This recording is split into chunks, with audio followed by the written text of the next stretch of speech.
Next on the bench, the next Goodwill find is a Dual 606 electronic direct drive.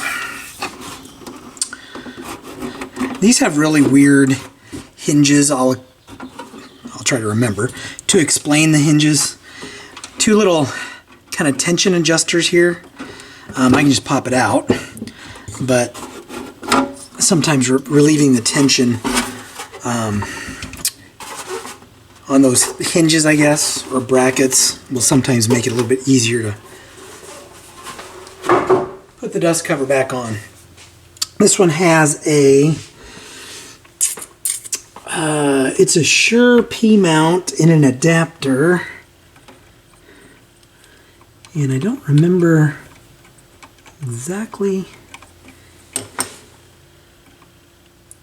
M501E. It's an M501E cartridge. I'm going to pop this off. I'm not sure. I guess you can put an M97X on these stylus, and those are really, the M97 cartridges are really highly regarded, but I don't know that to be a fact. Kind of going by memory. All right.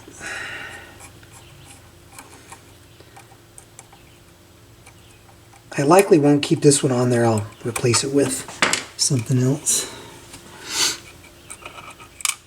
All right, so there's a little bracket. And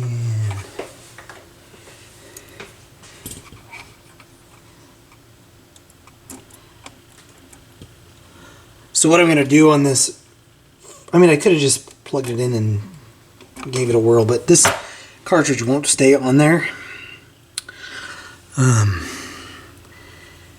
Because there are actually some P-mount turntables. I may put this on one of those. I mean, again, this is a really nice, supposedly a pretty nice cartridge, but that stylus looks pretty rough. So anyway, let's plug this in. First, take a look at speed. I'm going to hit the light here, and let's see how the speed is on this. So the speed is speed is on 33. It's adjustable and it's pretty steady. I mean, and when I adjust it up and down, it's not jumping all over. So that's good. 45.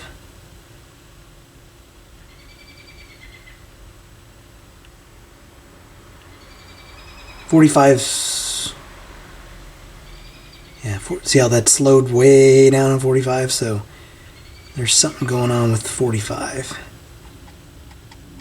It just stopped on 45. So that could be a dirty switch here, because now it seems to be, yeah, I bet it's a dirty switch. That's pretty stable too. All right, cool. So what I'll be doing with this now is I'm going to have to remember how to remove the platter. Maybe something underneath I have to do, but I'm going to do the cosmetic cleanup. Get it cleaned, clean the controls, and then I'll put a card on it, get it all adjusted.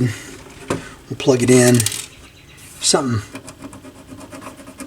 float around the bottom of this. I can hear something in there. So anyway, let's do that and see about getting this platter off.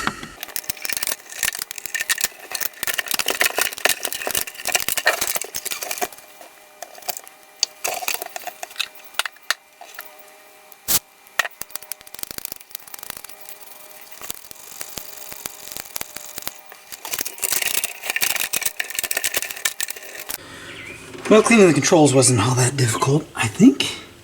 I don't know if this just pops off or not. May have to check online real quick. It's been a long time since I've worked on one of these. So, let's see.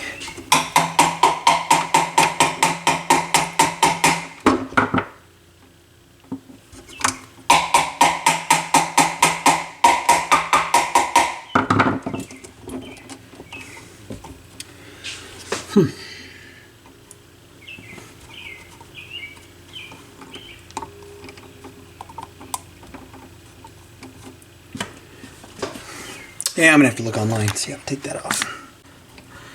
Well, supposedly this is, you just lift up, but that's not moving.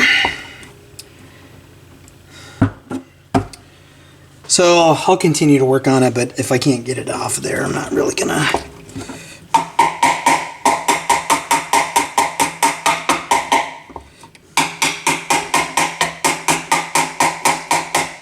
I'm sure there are holes on the platter that would make it easier to pull this off, but this platter mat is glued on. And again, I don't want to bend or break anything, so just gonna leave it like that. I'll finish up the cleanup, and then we'll put a cartridge on here and give it a spin.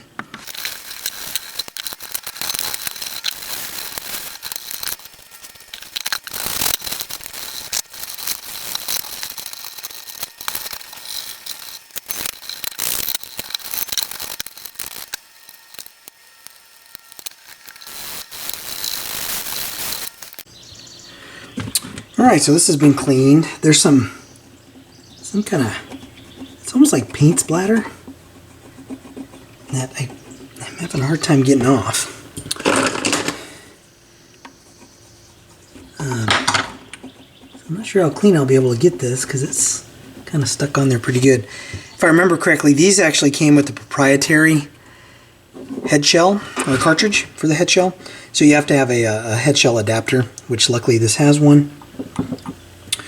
So let me grab a cartridge, and so head shell mounts to this, cartridge mounts to this adapter, adapter mounts to head shell, screwed in place. She goes like that, right? Screwed in place with that. There's a little lock too, so in case you haven't worked on one of these before.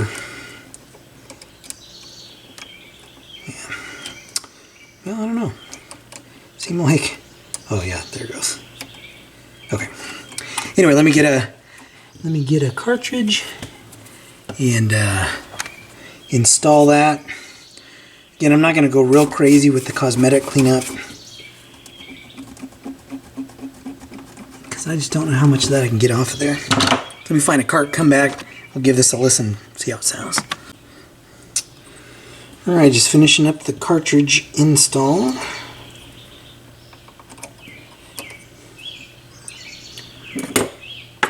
And maybe I didn't have to loosen that. Let's see. No, because it's locked in position there. Anyway, for some reason this white, I don't know, this stuff keeps coming back, whatever it is. I may have to use a different cleaner.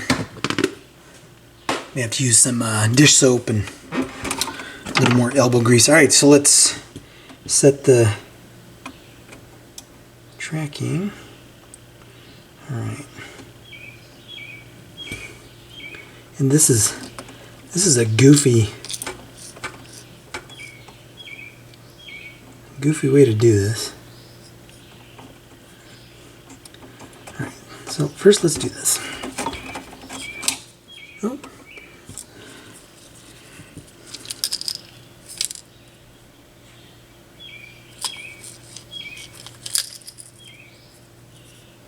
I think that's broken on the inside. Yeah. I don't exactly recall what the inside of that looks like, but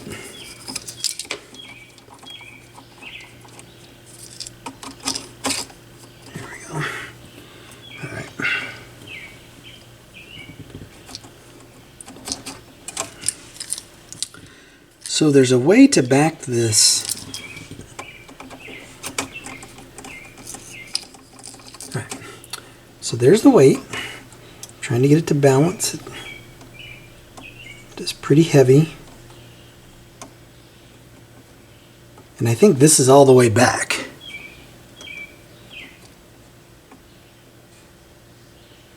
So here's the actual tracking setting here. And what it's not doing is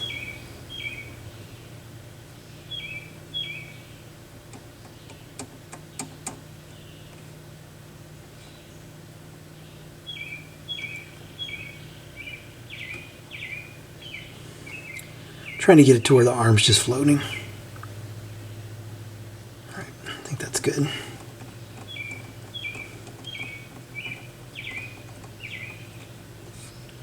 All right.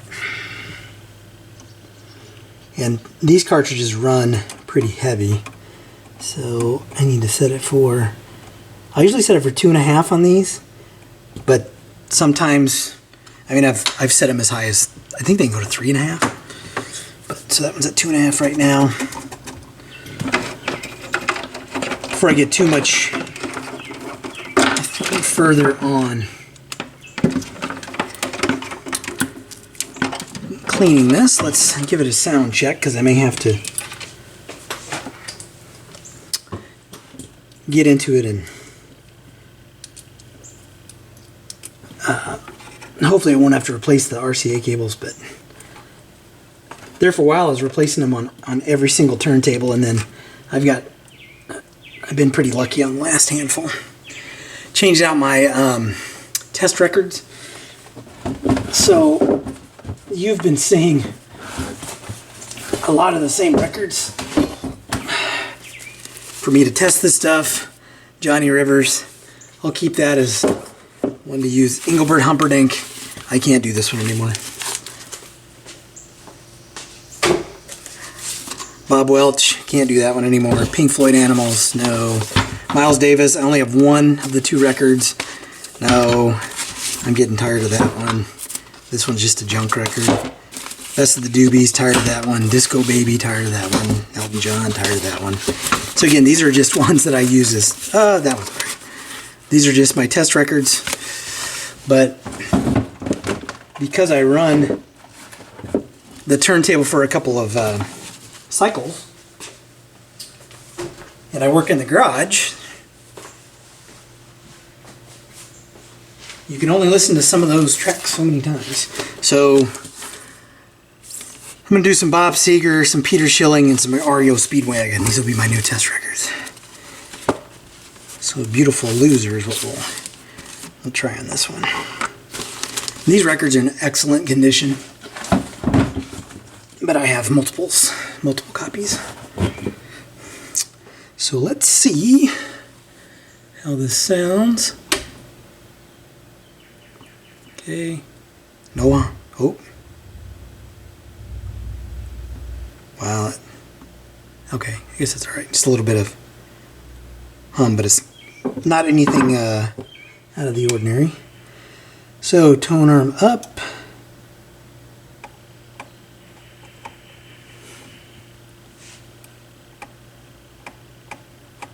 Oh, that's just hitting the... There was resistance up here. It's the tone arm elevator, the little peg that this sits on. All right. I'm going to adjust the speed. So it's on 33. And it's locked on pretty good. Drop that.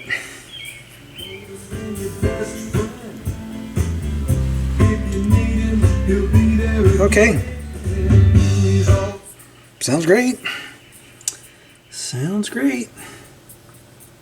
Let's see what it does at the end.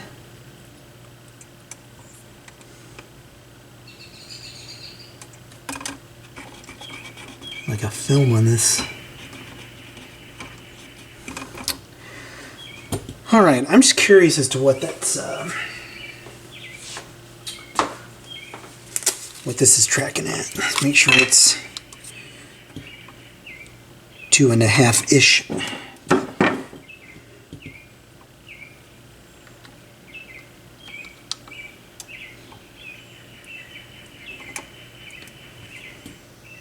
Yeah, 2.37, 2.36. I may slide this forward just a little bit.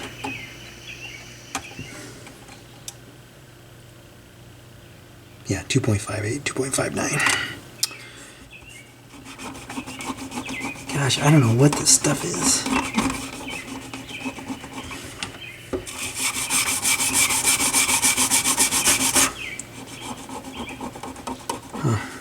Yeah, I may have to use some different cleaner on here.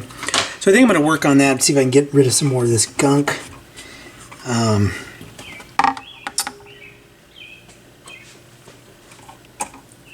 want to protect this before I do that. So what I'm going to do is a little bit more of a cleanup. And then I'll go over, polish the dust cover. And then I'm going to give this a listen, run a couple records through it, make sure it's good. But then we'll call this the Dual 606 finished. So yeah, this has like a, I don't know what this is on it, but it's flaking off. I don't know. See if I can figure this out. So next shot will just be of me coming back, clean dust cover, this all cleaned up, and then we'll wrap it up. All right, did a quick dust cover polish. It's a little bit cleaner than it was. Again, this. So let me explain these hinges to you. And I'll kind of show you the challenge for putting this dust cover back on. I tried to get rid of this stuff and I just can't. It's like, it looks like I get rid of it, then it comes back. It's not paint, I'm just not sure what it is. But anyway, can only do so much. Again, Goodwill Find. So if you can see, right, so here's where the dust cover will go into this groove here. These little adjusters here will help change the tension on the dust cover. So this lip on the dust cover slides into those gaps, like so, right? And then you can increase or decrease the tension on that spring using those little adjusters. So just in case you weren't familiar with how one of these works, that's how I believe the 506 is the same. So anyway, not much to show on this one. I wish I could get it cleaned up a little bit better, but again, I just don't know what this stuff is. Because it'll flake off like paint, and then some of it comes back. So some kind of chemical, something sprayed on here. So anyway, I think we're going to call the Dual 606 finished. So I'm going to listen to a record. Something pops up, I'll be sure to include that in this video. But if you don't see anything more on this, as always, if you like what you see, hit like, hit subscribe. I'll catch you in the next one. There are, I think I still have 20 or I think it's 20 turntables. Yeah, I think it's 20 turntables I still have to go through. So, man, I still got to clean up some stuff on this. So anyway, catch you in the next video.